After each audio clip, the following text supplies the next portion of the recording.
रात घनी थी, इतनी कि टिमटिमाते तारे भी हिम्मत हार चुके थे। चाँद बादलों के पीछे कहीं छिपा हुआ था, जैसे किसी हादसे का गवाह बनने से कतरा रहा हो। सिर्फ झींगरों की आवाज और कहीं भेड़ियों की गुर्राने की आवाज आ रही थी। ये खामोशी डरावनी नहीं थी, बस इतनी गहरी थी कि सांस लेना भी भारी लगता था।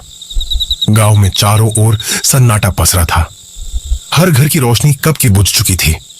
सिर्फ चौधरी के पुराने हवेली की एक खिड़की से हल्की पीली रोशनी बाहर आ रही थी। ये हवेली जो गांव के ठीक बाहर घने पेड़ों के साए में खड़ी थी। रघु चौधरी का पुराना नौकर आज भी जाग रहा था। उसकी उम्र लगभग 70 के पार कर चुकी थी और उसकी झुर्रियों भरा चेहरा उस पुरानी हवेली की दीवारों से भी ज्यादा पुराना था। वो एक छोटी सी लालटेन की रोशनी में आग के पास बैठा अपनी लाठी को ध्यान से देख रहा था। उसकी आंखें उम्र के साथ धुंधली पड़ चुकी थी, पर उनमें आज भी एक अजीब सी चमक थी, जैसे वे कुछ ऐसा देखती हो जो औरों को दिखाई नहीं देता। गांव वाले कहते थे कि रघु को हवेली की हर ईंट, हर कोने की कहानी पता है, और वो ये भी कहते थे कि रघु ने उस हवेली में कई ऐसी रातें गुजारी हैं जहां रात का सन्नाटा ही सबसे बड़ी आवाज बन जाती है। आज भी ऐसा ही कुछ था। रघु ने धीरे से लाठी को जमीन पर रखा और एक लंबी सांस ली। उसने आंखें बंद की और उसके जहन में बरसों पुरानी यादें ताजा हो उठी। कई बरस पहले की बात है, वो भी तब जब वो बूढ़ा नहीं था। तब रघु जवान था और चौधरी साहब के लिए नए शहर से कुछ जरूरी कागजात लेकर लौट रहा था। गांव पहुंचते पहुंचते रात गहरी हो चुकी थी। घना जंगल जो गांव को बाहरी दुनिया से अलग करता था, वो रात और भी भयानक लग रहा था। पेड़ अपनी लंबी लंबी शाखाओं से रास्ते को इस तरह ढक रहे थे जैसे वो किसी को अंदर आने से रोक रहे हो। रघु तेज कदमों से चल रहा था। तभी उसे दूर से कुछ दिखाई दिया, एक रोशनी जो धीरे धीरे उसकी ओर बढ़ रही थी। पहले उसे लगा कि कोई मशाल लेकर आ रहा है, पर जैसे जैसे वो करीब आती गई, रघु को एहसास हुआ कि ये कोई मशाल नहीं थी। ये एक औरत थी, सफेद साड़ी में, जिसके चेहरे पर एक अजीब सी चमक थी। उसकी चाल में एक अजीब सी लचक थी, जैसे वो हवा में तैर रही हो। रघु डर गया। उस सुनसान जंगल में इतनी रात गए एक अकेली औरत, वो भी इस तरह की चमक के साथ। उसके मन में डर की एक लहर दौड़ गई, पर साथ ही एक अजीब सी उत्सुकता भी थी। उसने मन ही मन सोचा, ये कौन हो सकती है? कहीं कोई गांव की ही औरत तो भटक नहीं गई? जैसे ही वो औरत रघु के करीब आई, उसकी चमक और तेज हो गई। रघु को लगा जैसे उसकी आंखों में सूरज उतर आया हो। औरत ने अपना चेहरा उठाया और रघु ने देखा कि उसकी आंखें काली थीं, जैसे उनमें कोई आत्मा हो। होंठ नीले पड़ रहे थे और चेहरे पर एक अजीब सी उदासी थी। कहां जा रहे हो रघु? औरत ने एक मधुर आवाज में पूछा। रघु का गला सूख गया था। वो कुछ बोल नहीं पाया, बस उसे देखता रहा। खोए हुए लगते हो। रघु का दिल जोरों से धड़कने लगा। उसने एक पल के लिए पीछे मुड़ने की सोची, पर उसके पैर जैसे जमीन में गड़ गए थे। वो हिल नहीं पा रहा था। डरो मत, मैं तुम्हें कुछ नहीं करूंगी। रघु को अब ये समझ आ चुका था कि ये कोई साधारण औरत नहीं है। उसके गांव में ऐसी कहानियां सुनाई जाती थी जो उन आत्माओं की है जो रात में भटकती है और राहगीरों को अपने जाल में फंसाती है। उसने हिम्मत जुटाई और धीरे से बोला, मैं अपने गांव जा रहा हूं। औरत की आवाज में एक अजीब सी कड़वाहट आ गई और बोली, गांव तो यहाँ से बहुत दूर है। आओ, मैं तुम्हें एक आसान रास्ता दिखाती हूँ। औरत रघु के सामने से गुजरी और जंगल की एक ऐसी पगडंडी पर मुड़ गई जो रघु ने पहले कभी नहीं देखी थी। वो पगडंडी इतनी घनी झाड़ियों से ढंकी थी कि रघु को यकीन ही नहीं हुआ कि कोई वहां से गुजर सकता है, पर औरत आसानी से उस पर चल रही थी। उसकी साड़ी झाड़ियों से बिना उलझे आगे बढ़ रही थी। रघु ने अपनी आंखें बंद कर ली और भगवान का नाम लिया। उसे लगा कि वो अब किसी भयानक जाल में फंसने वाला है, पर उसी पल एक आवाज उसके कानों में गूंजी, रघु। कहां अटक गया। यह चौधरी साहब की आवाज थी। रघु ने आंखें खोली। सामने चौधरी साहब एक लालटेन ले खड़े थे। उनके पीछे गांव के 2-3 लोग थे। औरत गायब हो चुकी थी। वो रोशनी, वो साड़ी, सब कुछ एक पल में हवा में घुल गया था। रघु ने राहत की सांस ली। क्या हुआ? इतनी देर क्यों लगा दी? रघु ने उन्हें पूरी बात बताई। चौधरी साहब ने ध्यान से सुना और फिर उनके चेहरे पर एक गंभीर भाव आया। बेटा, ये छलावा था। जंगल में ऐसी कई आत्माएं भटकती हैं जो लोगों को भ्रमित करती हैं। शुक्र है कि तुम सही समय पर बाहर आ गए। उस रात रघु हवेली में वापस आ गया, पर उसकी नींद उड़ चुकी थी। हर बार जब वो आंखें बंद करता तो उसे उस औरत का खाली चेहरा और उसकी खोखली आवाज सुनाई देती। रघु ने आंखें खोली। आग की लपटें धीमी हो चुकी थीं। बाहर अब भी अंधेरा था, वैसा ही घना और डरावना। रघु को पता था कि उस रात के बाद भी उस छलावे ने उसका पीछा नहीं छोड़ा था। कभी कभी उसे हवेली के अंदर दूर से उस खोखली आवाज की प्रतिध्वनि सुनाई देती थी। कभी कभी उसे लगता था जैसे कोई सफेद छाया उसकी आंखों के पास से गुजर गई हो। हवेली में रात कभी खत्म नहीं होती थी, या यूं कहें कि रघु के लिए सूरज कभी उगता ही नहीं था। हर अगली सुबह जब गांव के लोग अपने दैनिक कार्यों में लग जाते, रघु को लगता जैसे वो अभी भी उस अंधेरी रात में फंसा हुआ है। उस रात के बाद से रघु ने खुद को हवेली तक ही सीमित कर लिया था। वो बाहर की दुनिया में कम ही निकलता था। ये कहानी किसी आम भूत की नहीं।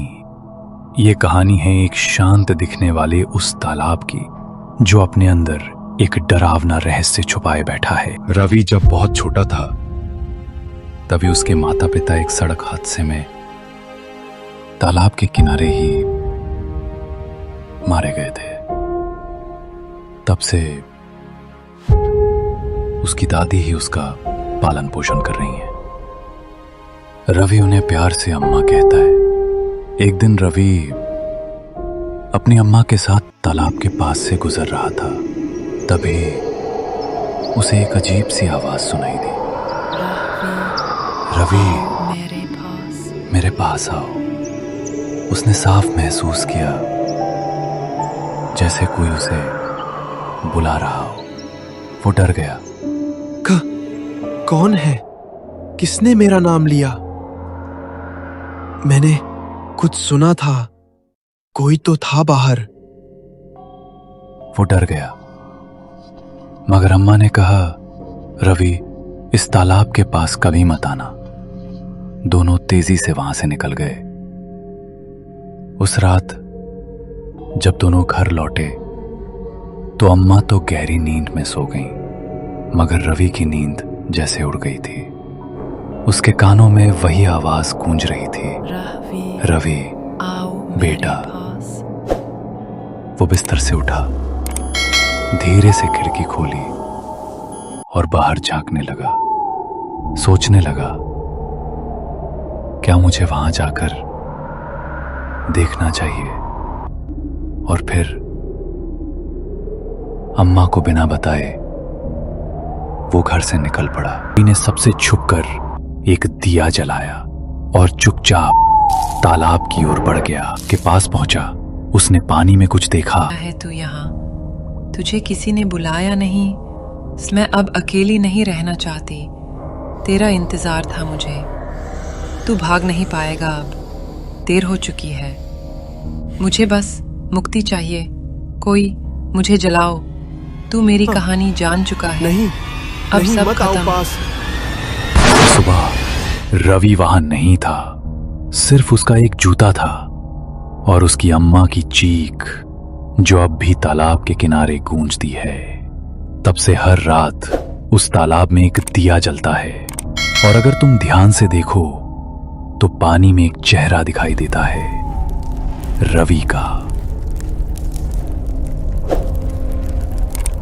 अगर आपको ये कहानी पसंद आई हो तो वीडियो को एक लाइक जरूर दीजिए और चैनल को सब्सक्राइब करना मत भूलिए, ताकि मैं आपके लिए ऐसी ही और भी रोमांचक और डरावनी कहानियां लाता रहूं। मिलते हैं अगली कहानी में। गांव के लोग अक्सर रात होते ही अपने घरों में चले जाते हैं। रात में कोई बाहर नहीं निकलता। अक्सर गांव में लोग मकान के बाहर आंगन में चारपाई बिछाकर सोते हैं। बिजली भी गुल है। लोग अपने अपने घरों में सो रहे हैं और गांव के कोने वाली टपरी पर 3 लोग बैठे हुए हैं, जैसे हर रोज बैठते थे। पर आज की रात कुछ अलग थी। वे आपस में बात कर रहे थे। एक लड़का बोला, अरे भाई, बारिश हो रही है और बिजली भी नहीं है। हाँ भाई, राम प्रसाद काका आज भी कोई कहानी सुना दें तो मजा आ जाएगा। ये काका अब तक कहाँ हैं? अब तक तो आ जाते। राम प्रसाद काका के एक पुराने दोस्त बोले, अरे भाई, 35 साल पहले हमारे साथ एक हादसा हुआ था। जब हम राम प्रसाद और मैं दूसरे गांव में काम करने गए थे। पैसे बहुत अच्छे मिल रहे थे। काम करते करते रात के 9 बज गए थे। हम वहां से लौट रहे थे। रात बहुत हो जाने की वजह से मैं रास्ते में अपने रिश्तेदार के यहाँ रुक गया। राम प्रसाद की पत्नी बीमार थी, इसलिए वो रात में ही चल दिए। लेकिन मुझे नहीं पता था कि वो रात इतनी भयानक होगी। रामलाल काका, क्या हुआ था उस दिन? तभी राम प्रसाद काका आते हैं। अरे भाई, आ गए तुम लोग। क्या बात हो रही थी? काका, आज हमको वही पुरानी 35 साल पहले की आपके साथ जो हुआ था वो बताइए। राम प्रसाद काका थोड़ा चौंक जाते हैं। वो रात मुझे याद आती है तो मैं कांप जाता हूँ। तो सुनो, उस दिन रामलाल रास्ते में रुक गया था, लेकिन मेरी पत्नी बीमार थी, इसलिए मैं रात में ही लौट रहा था। रात बहुत हो गई थी, इसलिए मैं पुरानी हवेली के जंगल वाले रास्ते से आ रहा था। जैसे तैसे मैंने हवेली को पार कर लिया। थोड़ी देर बाद मुझे हल्का होने की जरूरत हुई, तो मैं झाड़ियों की ओर गया। तभी बिजली चमकी और मैंने देखा एक काला साया। मैं वहां से भागने लगा। भागते भागते थोड़ी दूर ही गया था कि मेरे पीछे से एक लड़की की आवाज आई। वो बोली, बाबू रुको जरा, हमें भी ले चलो। बाबू, मैंने पीछे देखा मगर वहां कोई नहीं था। मैं आगे बढ़ने लगा और तभी मुझे कई तरह की आवाजें सुनाई देने लगी। मुझे ऐसा लगा जैसे मेरे कंधे पर किसी ने हाथ रखा हो। मैं डर गया। पीछे देखने की हिम्मत नहीं हो रही थी। मैं आगे आगे चल रहा था और तब आवाजें और डरावनी होने लगी। भेड़ियों की, चिल्लाने की, रोने की। मैं भगवान का नाम लेकर बस चलता गया। फिर थोड़ी देर बाद आवाजें बंद हो गई और थोड़ी दूर पर मुझे एक छोटी सी झोपड़ी दिखी। मैंने आवाज लगाई तो एक साधु बाहर निकले। उन्होंने पूछा, तुम इतनी रात को इस जंगल में कैसे आए? मैंने उन्हें सब कुछ बताया। साधु जी बोले, हाँ समझ गया, आओ आज रात यही आराम कर लो, कल सुबह चले जाना। मैं वहीं रुक गया। सुबह उठकर साधु जी से पूछा तो उन्होंने बताया कि हवेली के आगे जो पीपल का पेड़ है उसमें 2 आत्माएं रहती है, एक औरत की और एक उसके पति की। दोनों उसी रास्ते अपने घर जा रहे थे। बहुत धूप हो रही थी। उसका पति उसी पीपल के पेड़ के नीचे मर गया और फिर उस औरत ने भी आत्महत्या कर ली। अब दोनों की आत्माएं उसी पेड़ पर रहती हैं। तो आपको यह कहानी कैसी लगी? पसंद आई होगी तो लाइक और सब्सक्राइब जरूर करें।